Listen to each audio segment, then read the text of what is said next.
I'll start off by telling you a little bit about myself. My name's Jeff Williams. I used to be in the fire and rescue service, all right? And so you might say, well, what's he doing up here? Well, there's lots of reasons why I'm up here. Because through that career, finishing up as a chief fire officer, I started to look at all the sustainable things and the problems that we've been having with the chemicals that were coming off certain types of fires, and the wildland fires, how they were increasing, and the water, how it was going down rather than coming up. So there's new things that I've been involved with. When I retired from the fire service, having done my stint, as they say, I became an entrepreneur, and I've set up since then 7 businesses, built them up and sold them on, even down to a television channel in Canada. My good friend who's in the audience today, he was partner in that in setting up a thing called CMTV, which stood for Crisis Management Television. So we've got a broad part in that. Now, the sustainability thing was that within one of the companies that we had, we kept getting companies coming to us, helping them to do risk assessments on what it was their actual business involved. Was it, in simplistic terms, was it going to be a goer or was it not? Did we think it was a dead duck? Now, we used to put it through not just our opinions, but other opinions of people that we knew. And the good thing about it was that we started to get expertise in this.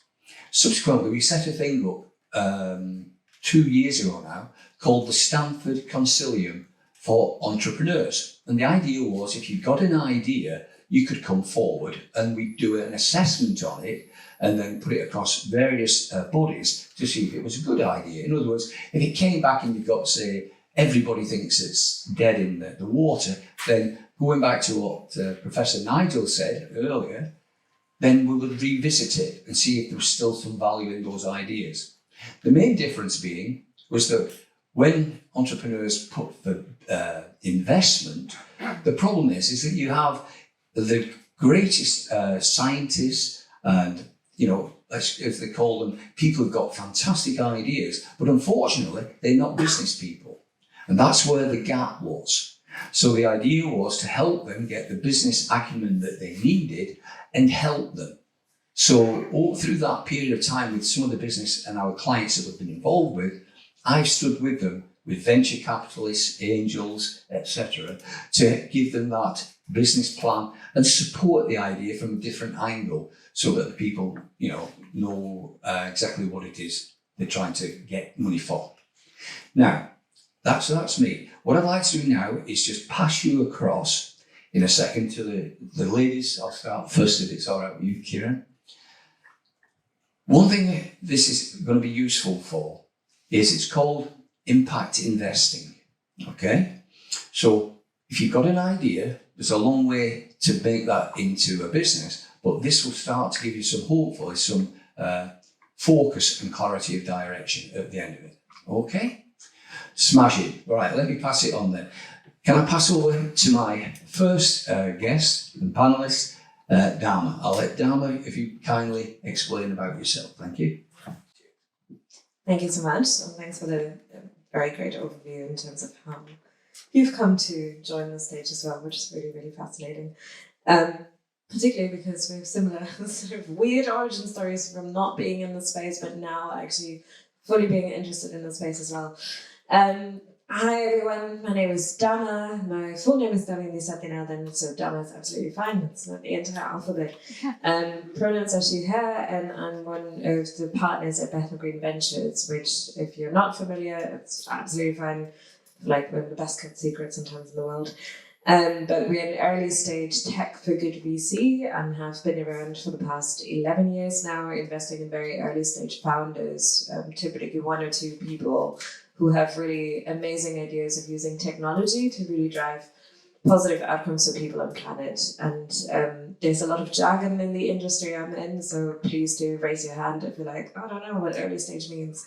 I'm very happy to sort of unpack some of the concepts as well. But what we mean by early stage is literally when you have maybe validated your idea and are thinking about how a product, a tech product or service is actually going to achieve millions and millions of lives positively impacted, but also generate financial returns, which is along the lines of impact investing in general as well, that you do actively contribute to financing solutions that are also generating maximized outsized returns for investors as well.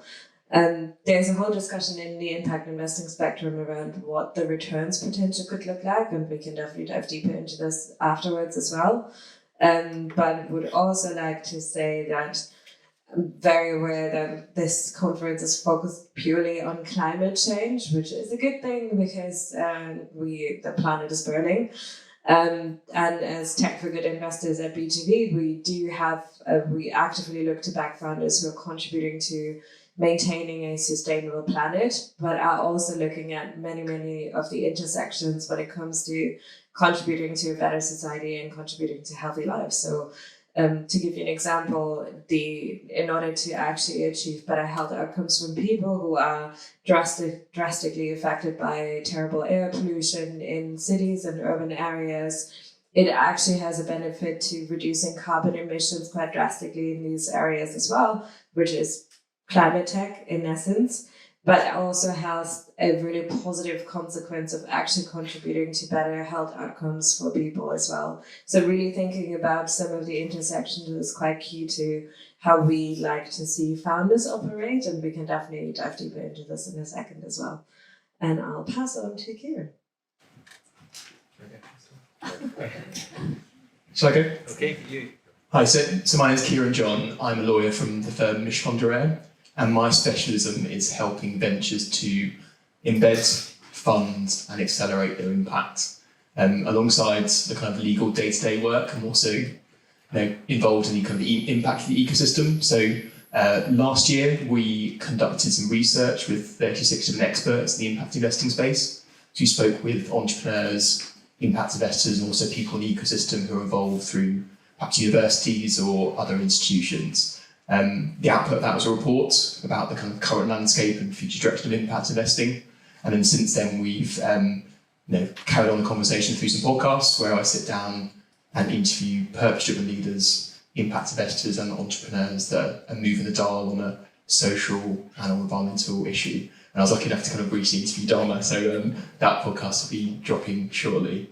So how did I get into this job role effectively? So as many of you may know some law students or may have done a law degree yourself, or you get a job in a law firm, you go through some kind of training contracts and you kind of rotate around different departments for every 6 months. And I came up to the end of my 2 years and I was like, even though this works fine, do I want to be doing this until I'm 70 or the rest of my life? Well, hopefully when I get to 70.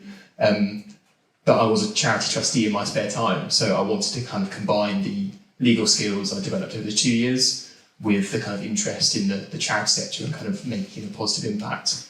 Fortunately, I got a job at Taylor Ventures, which is now merged into Concordia, and I kind of advise charities, not-for-profits, but also kind of profit-generating companies that have got a social and or environmental impact. So it's really good to be here and see some familiar faces in the audience, and feel free to ask some questions and connect with me on LinkedIn. But I'll perhaps hand over.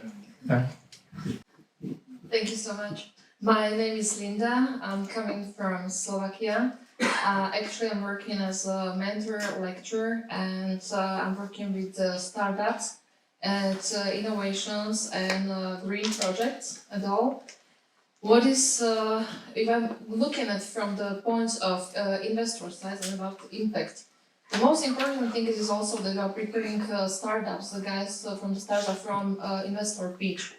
This is thing where all projects are ready and they are not able in a 4 minutes pitch to show what they are working on really exactly. They are not able to get investors at all. What refers also if I look at from the point of the money are problem at all in all projects, in all startups where we are looking, because we all are working on it. We also see that some projects are easily getting money and they are just going like the waste. They are such beautiful, amazing projects and they are not getting money. And if I look at from when we have this topic, racing to the net zero, We all know that it's not possible to manage it at all. But we can go just step by step, going as much as possible to close to it. But what is the biggest problem? When I see with the startups, we have great scientists, amazing people. We had one mentees it was 3 years ago, 15 and 16 years old guys. They found out so special thing that NASA supported them. Now they are 3 years older. Without soft skills, they were not able to do the project and investor pitch. I was giving them 100 hours till time we did it. After that, they won and they got the support. What is very important that when you have really great scientists, usually when they are going to the governments or to the investors, to the banks, they need money, they need support, but nobody understands them. People don't understand what they have, and this is really actually we are meeting everywhere, and I'm really upset and very unhappy that it's really losing the great projects, and money are just going to the projects which are not bringing us this goal what we have. Associate Professor Marcela Morvova, she's with me today at the conference. She's gonna have a speech.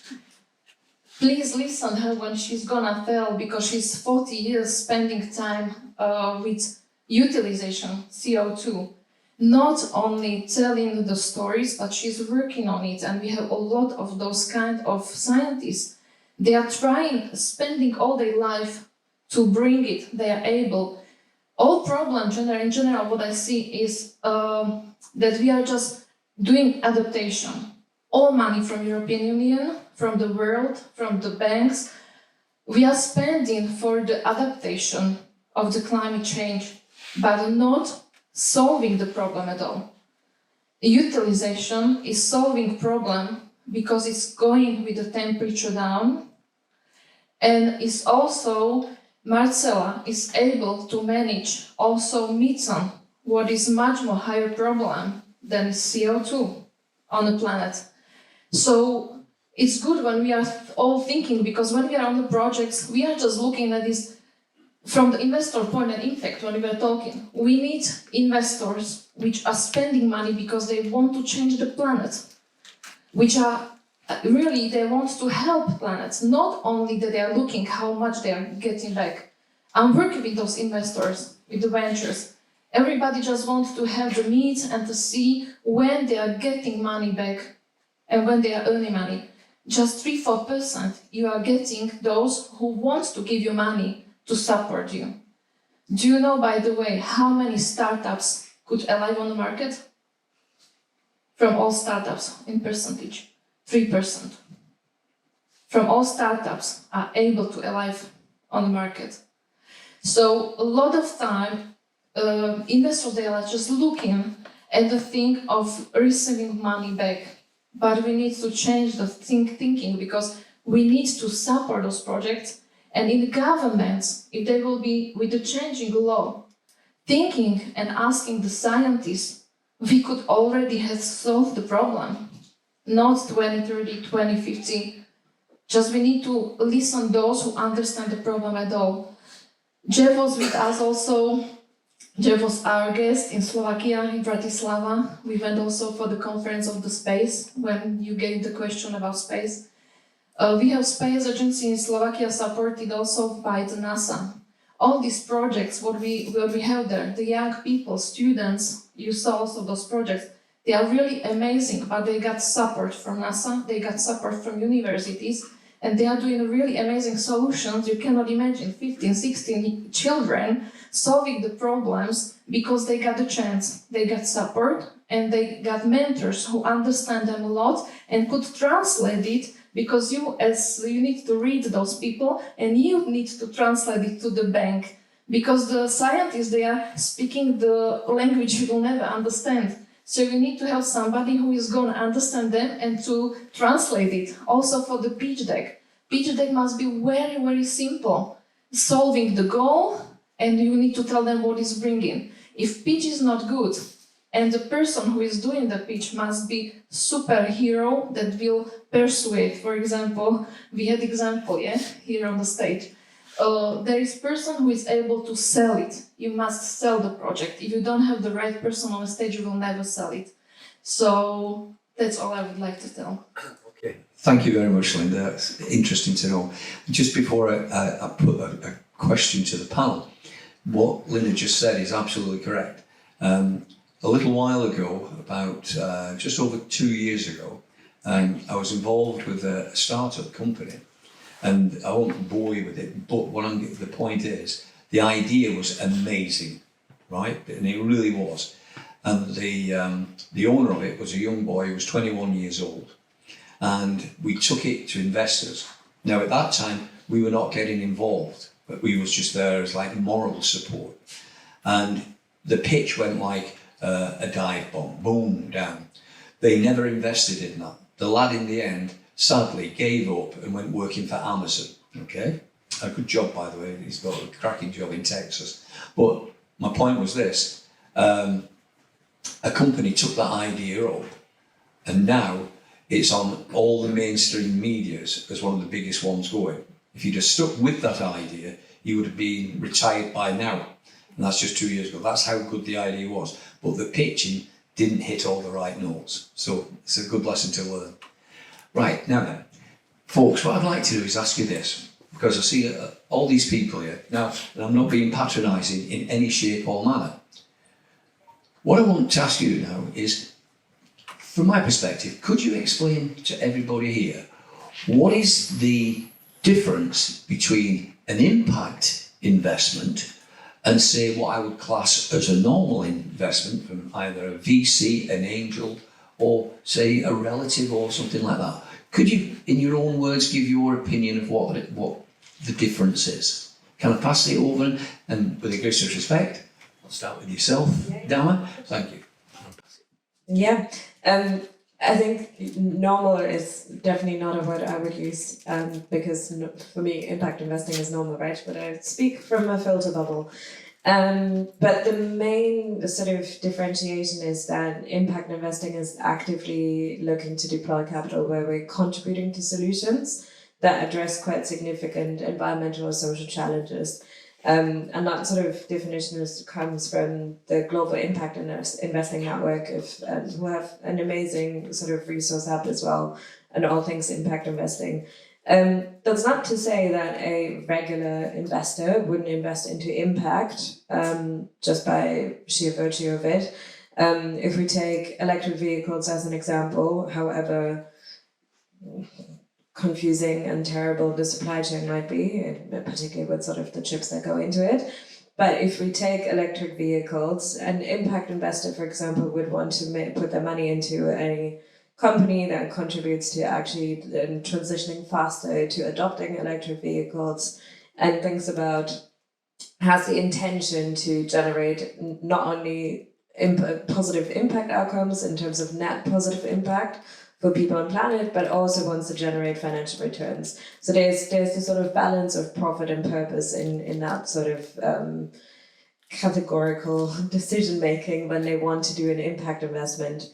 A regular investor who's not necessarily identifying as an impact investor because they don't have a mandate to allocate their capital 100% to impact-driven businesses could also invest into a company purely because they see a huge market opportunity, because regulation comes into place, different sort of market conditions come into place where consumers are adopting electric vehicles a lot faster. So they would still make an impact investment even though they are not an impact investor. And I think that sort of conscious decision is different for them because they might be just purely focused on the outsized returns that can be generated and are not interested in the massive sort of carbon reductions that come as a result of investing as well. So there's still, even though there's differences in the approach, the type of investments that can be made are very similar, because we now see a lot more evidence that people who are building purpose-driven businesses are actively looking to not only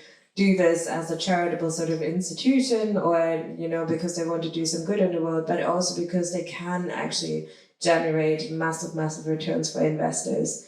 There's a lot in the sort of sustainability spectrum as well when it comes to ESG investing, and which is such a hype now, but I think it's just incredibly important that impact investors are also incredibly aware that impact can not only result in positive outcomes but also in negative outcomes. And for us at BGV, for example, we're very, very conscious about the negative unintended consequences that come from technology. So being really, really focused on how to mitigate future harms is incredibly important for us when we make investment decisions. So if, for example, someone comes around to say, oh, yeah, we're building a climate tech startup that is purely just offering carbon offsets, we're kind of going with a due diligence framework to then really interrogate whether founders are aware that carbon offsetting alone could potentially contribute to even increased carbon emissions because people are just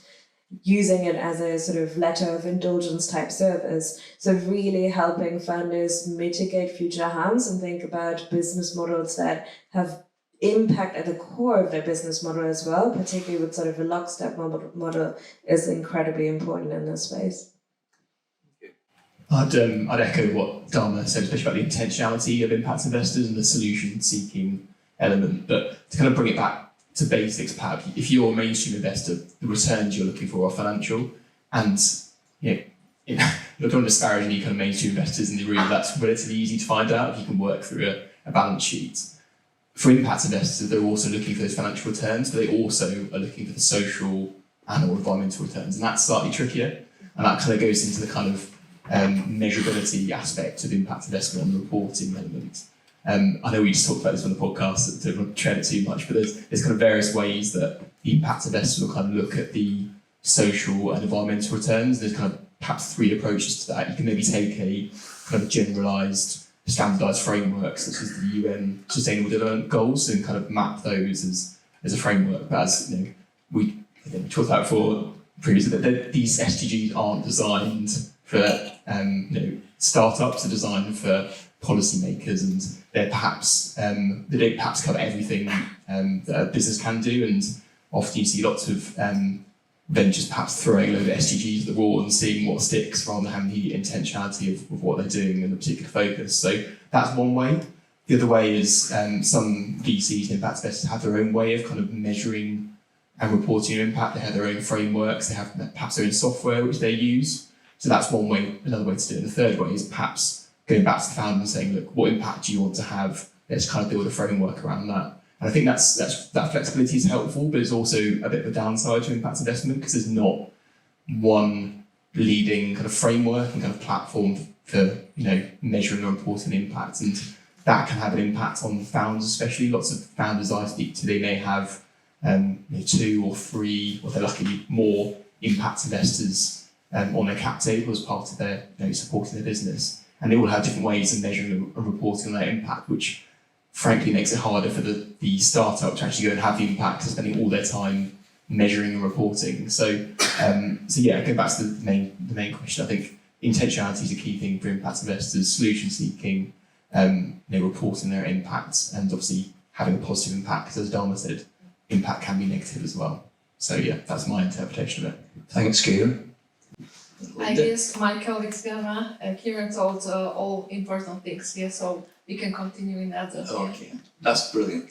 Now, sorry, I'm going to ask questions. Just one more question I'm going to ask, and then I'll be putting out to everyone. So keep all of those good ideas, please, folks. One thing I'd like to just ask is, specifically, and using your expertise as well, Linda, what advice would you give? Let's say here we've got, these are all entrepreneurs with ideas who are looking to come and pitch to the banks for impact investment. What, couple of rules of thumb that you say, try this. What would your advice be for them? Can I pass that over to you, Linda, seeing as you've got the thing? What would you advise them? Yeah, what's to advise? The most important thing is to be expert in a thing you are gonna do.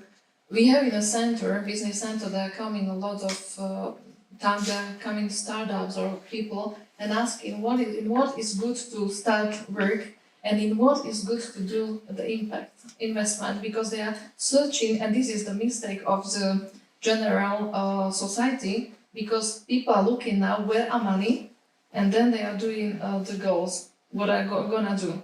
And this is really sad in general. So when you have a good idea in what to do to work, you need to check if there are also the money. Because as we know now in a space, they are looking for solutions, so many solutions they cannot solve now in general, and there are, for example, also money. So important is to have a goal, what are you gonna do, and then you need to check if you can get the support. If you can get the support and you see you need to find out the mentor or some special guy, scientist, somebody who is higher than you are in the knowledge, to discuss with them about what they think about your project at all. So you must be very, very sure and self-confidence when you are going on that. That is speech. So you have good idea solution. When I saw a lot of all these years, when we had the exhibition and there were a couple of startups, usually there was really surprising winner for the people, and we were asking them, the investors, why they went for those guys. And they told us, those projects, they were really amazing, great ideas, but they didn't persuade us at all. So you need to be really self-confident, and you must be expert to be sure that what you are gonna do is gonna do solution. When you are doing something where you are just looking that might bring in money in the future, that's not working. You need to look what is necessary to bring for society. What if you are looking for helping other people, you will be always successful. So you need to find out always the goal, what I can bring for the society. Money are coming then, but you need to start to do something what is really impress you, what you can bring to the society, how you can help them. That's why I'm supporting 100% Marcela, because she's the most amazing person I ever met, and the scientists who understand all those things we are fighting, we are trying to fight, because people like she, they are really doing that. They understand what they are talking about. So that's my goal. Please support those people where you see they understand what they are doing. That's my really, from bottom of my heart. Great, thank you. Interesting, very interesting indeed. Thanks. What about you, Kieran? Sure. So if I was a founder, the first thing I'd do would be really clear about the impact I'm having, that intentionality. There are kind of various ways to have impact. You can have impact through your products and services. You can have impact through how you operationalise your business. You might hopefully pay people above the minimum wage. You might offset carbon. You might have a diverse board. That's really important. And the third way you can have impact is through maybe donating some outsourcing impact by donating money to a charity or a not-for-profit. But so if I was going to looking for investment, I'd be really clear what kind of impact I'm having and making that kind of front and centre. I think the other point is linked to that, as both my fellow panellists have mentioned recently, investors are wanting financial returns as well as impact returns. It's not philanthropy. They're wanting, Darwin will not be able to correct this, but I think if they invest £1, they'll want at least £3 back, but ultimately they probably want you to be a unicorn and 10x or 100x. But so you've got to make sure that the financials are right as well. Also the team, make sure you've got the right team there to support you. The skills you might need now, but also think about the skills you might need in the future. So, and the final thing I'd say is, I think looking for investment is a bit of a dating game sometimes. You need to make sure that the investors you get on board are aligned with your vision. But you could, even if you're an impact venture, you could look for mainstream investment to help you accelerate your impact. They can provide you with obviously the cash, but they can also provide you with the networks and the contacts and expertise, which is really important in the starting and growing a business. So ideally look for impact investment if you can, but there are other avenues out there. But have a clear business plan and make sure your impact is front and centre. So they're my kind of few tips. Thanks, Kieran. And last but not least on this question. Yeah. I would say if you're founder, start small and really think about what sort of big vision you want to and what sort of impact you want to achieve in the world as well. And if you're looking for venture investment, so looking for VCs and further down the line growth investors as well, then it's really, really fundamental to understand the fund mechanics. A 3x return is ideal, and that's sort of usually what people think when what sort of fund returns they want to achieve. But it is quite a daunting experience as an early stage founder to actually think about the massive sort of returns you have to generate in order to receive investment for them. So there's some really great resources out there where you can learn more about fund mechanics, because impact investors alike in the space will have to return money to their investors as well. So it always comes with a set of expectations that you will grow this into a hopefully multi-million or multi-billion dollar pound business. If you don't want to go down that route, there are different financing options available as well, particularly if you're also considering different structures for your entities. If you want to be a company, a community interest company, for example, so a KIC, where you actually have an asset lock on your on the profit that you generate, and it actually goes back to the community as well. There are different ways to actually think about financing for these type of structures as well. So it doesn't always have to. You don't always have to aspire to be a unicorn, which is also a really dumb expression because it does not exist. Zebras is definitely a more apt description of this as well, but it is worthwhile considering if you do go down the route of wanting to become a founder. It is incredibly hard to do this by yourself, so also find the people in your network, potentially amongst the audience here, who will help you on this journey. Thank you very much, Stella. Right, folks. Just one last thing I want to put on before we go put it out to yourselves for questions. From my experiences, again, of giving advice for free, what I would say to you is, without a doubt, when you talk about the impact that your idea is going to have, make sure that you don't forget the UN 17 goals.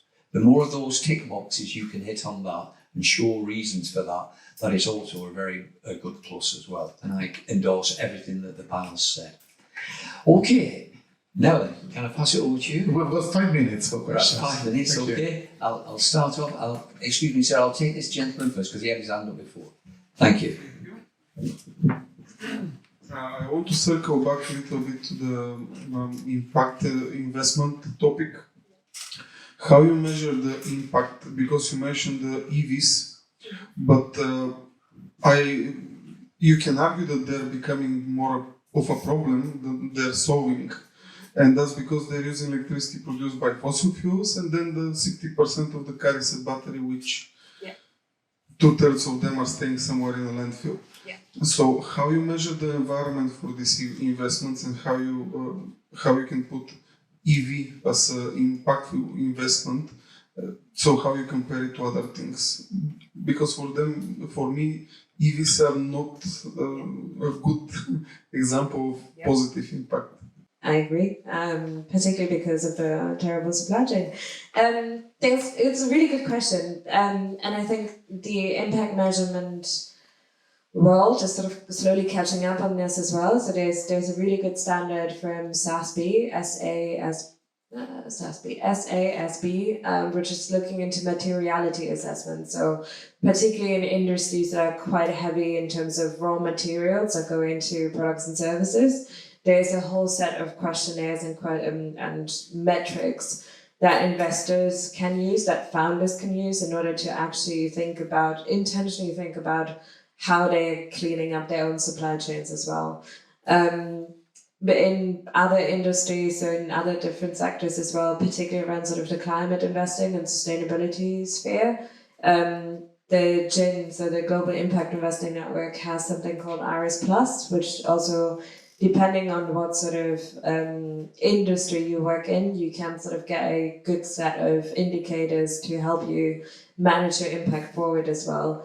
But ultimately, I feel there's still a lot of discrepancy when it comes to newer technologies and where they might result in sort of negative impacts as well, particularly when it comes to the environment. So vertical farming is another one which we're looking into, because we backed a vertical farming company back in 2018, where there's a disproportionate amount of energy being used, right? But the reduction in water being used in actually fertilizing land is a huge upside. So even taking a bit more of a balanced approach in impact measurement is quite needed, which speaks to Kieran's point earlier that there is sadly no one-size-fits-all approach, and demands a sort of continued responsibility from investors as well to be really transparent about where some of the shortfalls come from as well. Great question. Thanks very much for that. Could I pass the gentleman here on the front, please? Thank you, sir. Thank you very much. It's been really interesting so far. My question is, when a startup's at a very early stage and perhaps doesn't have any clients, there seems to be a bit of a chicken and egg problem. The investors want to see clients, and you can't get clients until you've got a bit of investment. So how do you break that chicken and egg cycle when you're at that very early stage? I might respond to this, but probably steal an answer that I've heard Dharma talk about before.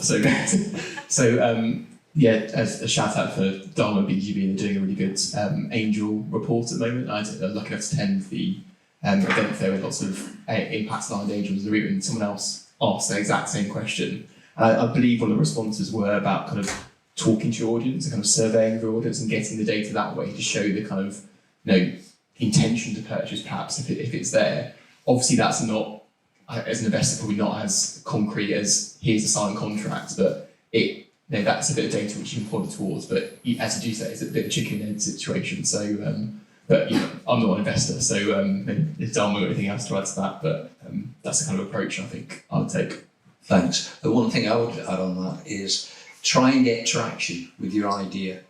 If you get a bit of traction, it doesn't matter if you've got, say, 100 people who are starting to use and talk to you and being interested in it. Getting that traction builds your runway, and that is very useful, and that's why I would throw my tuppence with it. Okay? Thank you for that question, very good. Anybody else out there, folks? A question for the panel. The lady over there. Hi, I'm Chloe. I'm the founder and CEO of Lower, and I'm pitching later, so now I'm terrified with all of the things I now need to think about, so thank you. One thing I was interested in terms of the impact investing space, from my experience, limited from the outside, I guess, seeing a lot of investment in deep tech within impact. Is that something that you're seeing, and is there, I guess, hope for tech businesses like myself, which wouldn't be considered under the deep tech moniker? Good luck with your pitch later. I'm positive you'll smash it.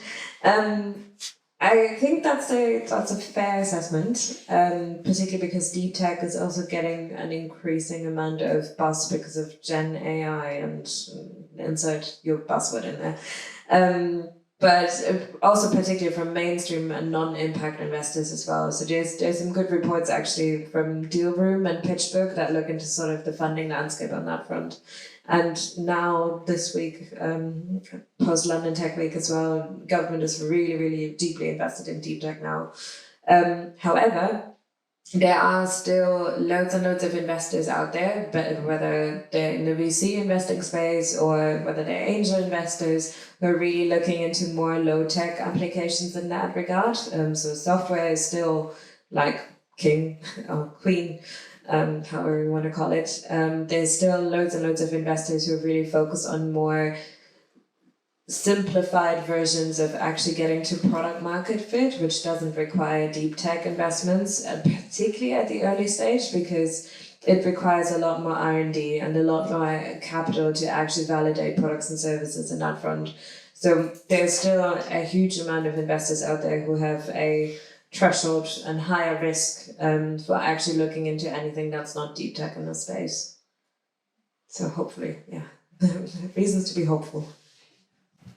Well, folks, thank you very much indeed for that. Obviously, we've run out of time. And if you have got any queries whatsoever, we're about all day. Just please, I'm sure that I speak on behalf of the panel, they'll be more than delighted to try and answer your questions on a personal one-to-one basis. So on behalf of Linda, Kieran and Dharma, I'd just like to thank you for listening to us, and I hope you found it stimulating in some aspects. Thank you very much and have a great day.